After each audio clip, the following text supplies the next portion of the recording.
வணக்கங்க. ஹரஸ் செல்லுங்க சேனலுக்கு உங்கள வரவேற்கிறேன். உத்தரப்பிரதேச மாநிலம் மஹோபா டிஸ்ட்ரிக்ட்ல ஒரு ஊர்ல வசிச்சு வராரு ஓம் பிரகாஷ் சிங் ரத்தோர். அவங்க பொண்ணு ராஷ்மி. அந்த பொண்ணு ஒரு மென்டலி சேலஞ்சுடு, அதாவது மனநலம் குன்றிய பொண்ணு. அவரு 27 இயர்ஸ். அவங்க 2 பேரும் அவங்க சொந்த வீட்ல வசிச்சுட்டு வராங்க. மண்டே அன்னைக்கு அவர் இறந்துட்டாரு அப்படிங்கிற நியூஸ் கேள்விப்பட்டு அவங்க ரிலேட்டிவ்ஸ்லாம் வராங்க. வீட்ல போய் பார்க்குறாங்க. பார்த்தா பயங்கரமா ஷாக் ஆயிடுறாங்க. அப்படி ஒரு காட்சி. எப்படின்னா, அவரு ஓம் பிரகாஷ் ஓ அதாவது ரொம்ப பசி, பட்னியில ஒரு பேசிக்கா கிடைக்க வேண்டிய உணவு கூட கிடைக்காம அவ்வளோ ஒல்லியா போயி, ரொம்ப உடம்பெல்லாம் ட்ரையா போயி அந்த நிலைமையில இருக்கிறாரு. சரி ஹாஸ்பிட்டல் கொண்டு போலான்னு சொல்லி செக் பண்ணலாம், இறந்துட்டாரான்னு பார்க்குறப்ப, இறந்துட்டாருன்னு சொல்லி டாக்டர் டிக்ளேர் பண்றாங்க. அவங்க பொண்ணு ராஷ்மிய பார்த்தா 27 வயசுங்க அந்த பொண்ணு. பார்த்தா ஒரு 80 வயசு மாரி, உடம்புல சதையே இல்லாம ஒரு எலும்பு கூடு தான். உயிர் மட்டும் தான் ஒட்டிட்டு இருக்கு. மூச்சு தான் போயிட்டு இருக்கு ஒழிய, ஒரு இருட்டு ரூம்ல நேக்கடா ட்ரெஸ் இல்லாம, ஒரு இருட்டு ரூம்ல அப்படியே படுத்திருக்கு அந்த பொண்ணு. இவங்க பார்த்தோன்னே எப்படி இருக்குன்னு பாருங்க. அவங்க வீட்டுக்குள்ள ரிலேட்டிவ்ஸ்லாம் போய் பார்த்தோன்னா, அந்த காட்சிய பார்த்தோன்னா, ஒரு பயங்கர கோரமா பார்க்கவே முடியாது. அந்த அளவு ஷாக் ஆயிட்டாங்க. ஷாக் ஆயிட்டு உடனே என்ன ஆச்சு என்னன்னு சொல்லிட்டு போலீஸ் போய் கம்ப்ளைண்ட் பண்றாங்க. அப்புறம் போலீஸ் வராங்க, விசாரணை பண்றாங்க. என்ன நடந்ததுன்னு பார்க்கலாம். அதாவது ஓம் பிரகாஷ் சிங் ரத்தோரும், பொண்ணு ராஷ்மி இவங்க அந்த ஊர்ல வசிச்சுட்டு வராங்க. அவங்க ஒய்ஃப் ஒரு ஒரு 5 வருஷத்துக்கு முன்னாடி 2016 இறந்து போயிடுறாங்க. இறந்து போனதுக்கப்புறம் அப்பா இவருக்கு 70 இயர்ஸ் ஆகுது. இவர் ரயில்வேலேருந்து ரிட்டயர் ஆயிட்டாரு. ஆயிட்டு சொந்த வீடு, தனி வீட்டுக்கு போயிட்டாரு. அப்போயே அங்க வசிச்சுட்டு வராரு. இவர் பொண்ண இவர் தான் பார்த்துக்கிறாரு. ஆனா கொஞ்சம் ஏஜ் ஆவறனால பார்க்க முடியல. ஸோ 5 வருஷத்துக்கு முன்னாடி ஒரு ஒரு கேர் டேக்கர அப்பாயிண்ட் பண்றாங்க. யாருன்னா ராம் பிரகாஷ், அவங்க ஒய்ஃப் ராம்தேவி 2 பேரும் அப்பாயிண்ட் பண்றாங்க. அவங்க வீட்டோட இருந்துட்டு இவங்கள பார்த்துக்கிறதுக்காக அப்பாயிண்ட் பண்ணி இருக்கிறாங்க. அவங்க 2 பேரும் என்ன பண்றாங்கன்னா, ஃபுல்லா இந்த அவங்க கஸ்டடியில எடுத்துக்கிட்டாங்க. அவங்க வீடு மாரி வச்சு யாரும் கேட்கறதுக்கு யாரும் இல்ல. இந்த பொண்ணு ஒரு மாரி மென்டலி சேலஞ்சா இருக்கு. இவரும் வயசானவரா இருக்கிறாரு. ஸோ நம்ம எது வேணா பண்ணா யாருக்கும் தெரியாதுன்னு அவங்க நெனச்சுக்கிட்டு என்ன பண்றாங்கன்னா, வீட்ல மாடியில ஃபுல்லா அவங்க எடுத்துக்கிட்டாங்க. அந்த வீடு மாடியும் கீழயுமா இருக்கு. மாடியில ஃபுல்லா அவங்க ஆக்குபை பண்ணிக்கிட்டு, சொந்த வீடு மாரி இருந்துட்டு, கீழ அப்பாவையும், பொண்ணையும் ஒரு ரூம்ல இருட்டான ஒரு சின்ன ரூம்ல போட்டு அடைச்சு போட்டுட்டு, சாப்பாடு குடுக்காம சரியா, சுத்தமா ஏதோ வேலைக்கு அப்படி குடுத்திருந்தா அவங்க நல்லா இருந்திருப்பாங்க. ஏதோ ஒரு வேலைக்கு ஏதோ குடுப்பாங்க போல இருக்கு. குடுத்துட்டு இது மாரி வச்சிருந்துக்கிறாங்க. இருட்டு ரூம்ல வச்சிருந்துக்கிறாங்க. வச்சுட்டு அவங்க என்ன பண்றாங்கன்னா, இது மாரி பண்ணினோன அது அவ்வளோ அதுவும் இல்லாம அந்த வீட்ல என்ன பண்றாங்க, நேம் போர்ட்ல பார்த்தீங்கன்னா, அவரோட பையன், அதாவது ஓம் பிரகாஷோட பையன் தான் நானு அப்படின்னு சொல்லிட்டு, இவர் பேர அந்த இதுல வீட்டுக்கு முன்னாடி இவர் பேர போட்டுருவாரு. அவர் போட்டுக்கிறாரு. அவர் பேர் என்ன ராம் பிரகாஷ் போட்டுக்கிறாரு. போட்டுட்டு நம்பளுடைய வீடு மாரி காமிச்சுட்டு, அவங்க பையன் அண்ணன் அவருடைய பையன் அப்படி சொல்லி எல்லாருக்கும் தெரியிற மாரி அப்படி பண்ணியிருக்கிறாரு. இது இப்படியே நடந்துட்டு இருக்குது. நடந்துட்டு இவங்கள சாப்பாடு இல்லாம, போகாம இப்படியே இருந்ததுனால, ரொம்ப கொடுமைப்படுத்துனதுனால அவரு இறந்துட்டாரு.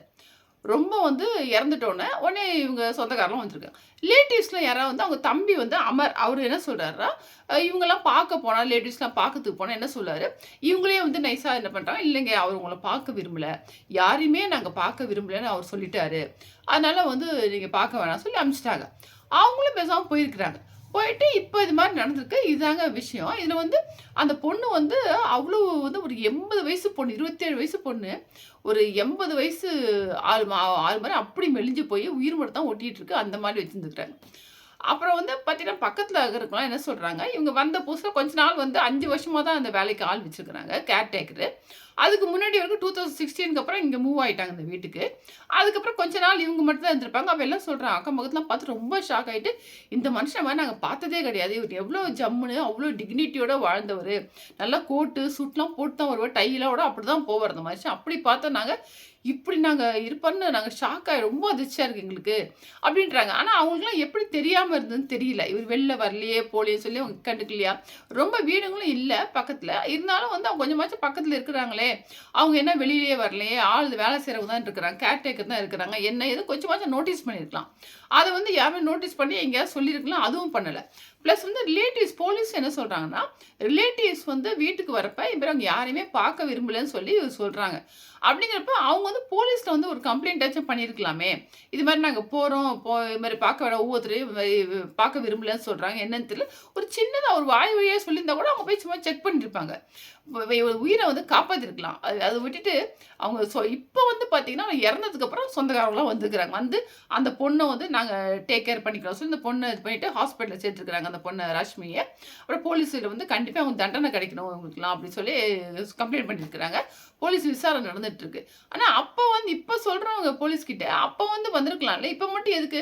மேபி உண்மையிலேயே வந்து அக்கறையில் வந்தாங்களா, இல்லை வீடு சொந்த வீடுலாம் இருக்குது சொத்து இருக்குதுன்னு சொல்லிட்டு அவனும் அப்படி தான் அந்த அந்த இவன் இருக்கல அந்த ராம் பிரகாஷும் எப்படி பண்ணியிருக்கான்னா அந்த வீடு ப்ளஸ் பேங்க் பேலன்ஸ்லாம் இருக்குதுன்னு சொல்லிட்டு அதுக்காக தான் வந்து இவங்க வந்து இவங்களை வந்து 2 பேரையும் வச்சுட்டு வந்து வாழ்ந்துட்டு இருக்காங்க. அவ்வளோ நல்லா மாடியில் வந்து அவ்வளோ வந்து நல்லா ஒரு சொந்த வீட்டில் வாழ மாதிரி வாழ்ந்துட்டு இருக்காங்க. இவங்க 2 பேரும் அடிமைகள் மாதிரி அந்த டார்க் ரூமில் போட்டு சாப்பாடு கொடுக்கும். அந்த பொண்ணு ட்ரெஸ்ஸு கூட இல்லாமல் இருந்துருக்கு. பார்த்துங்க, யோசிச்சு பாருங்க.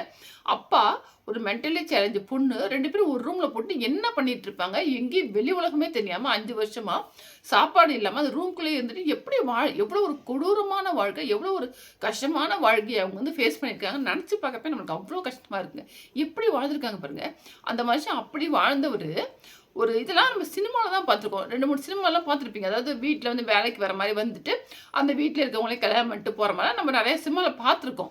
அது சினிமாவில் வர கதை வந்து இங்கே வந்து பார்த்தீங்கன்னா நிஜமாக நடக்குமா அப்படிங்கிற மாதிரி இருக்குது. நம்ம நார்த்தில் தான் நடக்குது, இங்கெல்லாம் கிடைக்குதுன்னு சொல்ல முடியாது. எங்கே நடந்தாலும் இப்போ இந்தியாவில் எந்த ஊரில் நடந்தாலும் அது நம்ம ஊரில் எல்லா ஊர்லேயும் நடக்க தான் செய்யுது. இப்போ அந்த பக்கம் தான் நடக்குது, இங்கே கிடையாது அப்படின்னு நம்ம சொல்லவே முடியாது. ஸோ இதுலேருந்து என்ன தெரியுதுன்னா நம்ம வந்து இன்னும் நிறைய பேர் பார்த்துருக்கோம். நம்ம யூஎஸ்ல இருந்துட்டு எனக்கு தெரிஞ்சவங்க கூட நான் பார்த்துருக்கேன்.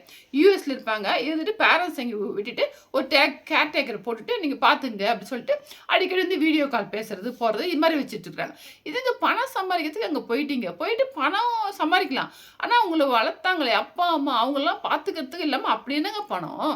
ஓரளவு சம்பாதிச்சு கூட வந்துடலாம். அப்படி பணம் பணம் பணம் சொல்லிட்டு இப்போ வெளிநாட்டு போய் வேலை பார்க்குறாங்கன்னா அது என்ன பணம் தவிர வேறு என்ன உங்களுக்கு கிடைக்குது? வேறு எதுவுமே கிடையாது. ஆனால் அப்பா அம்மாவை விட்டுட்டு சொந்தங்களை விட்டுட்டு அங்கே போய் இருந்துக்கிட்டு மாதிரி வீடியோ காலில் பார்த்துக்கிட்டு ஒரு ஆளை நம்பி விட்டுட்டு எப்படி அவங்க ஏதோ அவசரத்துக்கு கூட அங்கேருந்து வர முடியாது உங்களால். அது மாதிரி தான் இப்போ நடந்துட்டு இருக்கு. நிறைய பேர் இதை பார்த்துட்டு இருக்கோம். ஆனால் வந்து இது மாதிரி எத்தனை வீட்டில் மாதிரி நடக்குது என்னன்னு தெரியாது. ஏன்னா அவங்க ஏதாவது இவங்க ஃபோனையும் அட்டன் பண்ணலன்னு வச்சுங்க, அவங்க எது பண்ணாலும் உடனே இவங்க எது என்ன பண்ணாலும் பண்ணிட்டு கம்பெனி இட்டாங்கன்னா அதுக்கப்புறம் போலீஸ் வந்து அரெஸ்ட் பண்ணுறாங்க போகிறான்னு வச்சுங்க. இருந்தாலும் லாஸ் தானே உங்களுக்கு.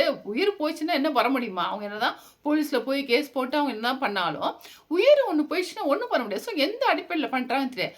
அதுக்கு சேஃப்டி வந்து இன்னொன்று இது மாதிரி தனியாக இருக்கிறவங்களோ வயசானவங்களோ இது மாதிரி இருக்கிறவங்களாம் என்ன பண்ணணும்னா கண்டிப்பாக வந்து இதுக்கு பதில் பேசாமல் வந்து ஒரு ஹோமில் சேர்ந்துடலாம். ஹோமில் சேர்ந்தாலும் நிறைய மனுஷால் இருப்பாங்க. அவங்கக்கிட்ட பேசிட்டு அப்படி வாழ்க்கையை ஓட்டலாம். நல்லா இருக்கும், லைஃப் நல்லாவே இருக்கும். ஏன்னா இவங்களுக்கு இந்த கேட்டகரி கொடுக்குற பணத்தை வந்து அங்கே கட்டிட்டு நம்ம இருந்திருக்கலாம் ஒன்று. அடுத்தது இல்லையா இது மாதிரி வச்சுதான் ஆகணும், அங்கே போய் இருக்க பிடிக்கல, சொந்த வீட்டில் வாழணும் ஆசைப்படுறாங்களான்னா ஒரு போலீஸ்க்கு ஒரு இன்ஃபார்ம் பண்ணிடணும். இன்ஃபார்ம் பண்ணிவிட்டு இது மாதிரி வைக்கிறோம்னு சொல்லி அது போலீஸ் மூலிமா கொஞ்சம் பண்ணிட்டு போனோம்னா கொஞ்சம் சேஃப்டியாக இருக்கும்.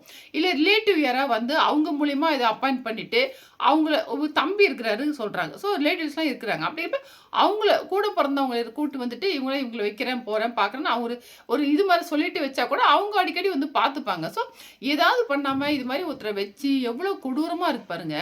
இது மாதிரிலாம் கண்டிப்பாக வந்து ரொம்ப ரொம்ப வர வர வாழ்க்கையே வந்து வாழறதே ரொம்ப பெரிய விஷயமா இருக்குது. மனுஷாலாம் காசுக்காக என்ன வேணால் பண்ணுறாங்க. ஸோ இதெல்லாம் ஒரு அவேர்னஸ் வீடியோ தாங்க இது. கண்டிப்பாக வந்து நம்மளும் வந்து நம்மளுக்கு தெரிஞ்சவங்களோ நம்மளுக்கு பெரியவங்களோ யாரோ நம்மளே வந்து நாளைக்குமே இது மாதிரி யாரோ ஆள் வச்சு தான் இருக்கணும், நம்ம பசங்கள்லாம் வெளில போயிட்டாங்க அப்படின்னு இருந்தால் கூட ரொம்ப ரொம்ப கேர்ஃபுல்லாக இருக்கணுங்க. இப்போ யாருமே நம்ப முடியாது, அந்த மாதிரி உலகம் மாறி போச்சு. இது வந்து உங்கள்கிட்ட ஷேர் பண்ணணும்னு நினச்சேன். இதோட இந்த வீடியோ முடிச்சுக்கிறேங்க. தேங்க்யூ.